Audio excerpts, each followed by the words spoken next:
Bonjour à tous, dans cette vidéo nous allons voir comment appliquer la relation de Chasles.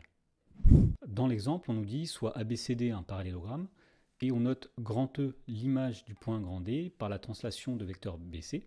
Donc on peut déjà faire une figure. Alors nous avons ici un parallélogramme ABCD et puis nous voyons bien que le point E c'est l'image du point D par la translation de vecteur BC puisque si on applique le vecteur BC en partant du point D, eh bien on arrive au point E. Donc cela nous permet directement de répondre à la première question. On nous demande de donner sans justifier deux vecteurs égaux au vecteur ED. Eh bien le vecteur ED, il est tout d'abord égal au vecteur CB, et puis il est aussi égal au vecteur DA. Donc nous pouvons écrire que ED égale DA.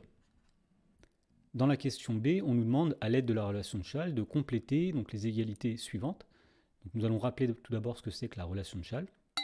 Eh bien, elle dit tout simplement que si on a trois points ABC dans le plan, eh bien, si on applique le vecteur AB puis le vecteur BC, c'est comme si on appliquait directement le vecteur AC.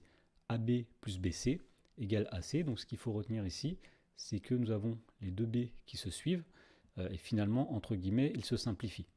Alors, si on revient à la question B, donc tout d'abord, on nous demande de compléter l'égalité AB plus BC. Eh bien, d'après la relation de Chasles, nous savons que c'est directement le vecteur AC. Dans la deuxième question, on nous demande de compléter ici ED plus CB. Alors, la première chose que nous pouvons dire, c'est que le vecteur CB, il est égal au vecteur DA. C'est ce que nous avons vu dans la première question. Donc nous allons écrire ici que nous avons ED plus DA. Alors ED plus DA, d'après la relation de Chasles, nous voyons que ça donne EA. Et pour finir, on nous demande de compléter donc AB plus AD. Alors pour compléter cette égalité, nous allons encore une fois utiliser la relation de Chasles. Alors pour pouvoir utiliser la relation de Chasles, comme tout à l'heure, il faut qu'on ait donc une somme de deux vecteurs où une des deux lettres est l'arrivée du premier vecteur et le départ de l'autre. Alors on va dire ici que AB plus AD, c'est AB plus, alors le vecteur AD, il est égal au vecteur BC. Ça, c'est parce que la figure est un parallélogramme, parce que ABCD est un parallélogramme.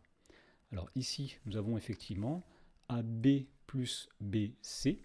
Donc d'après la relation de Chasles, nous pouvons dire que c'est égal au vecteur AC.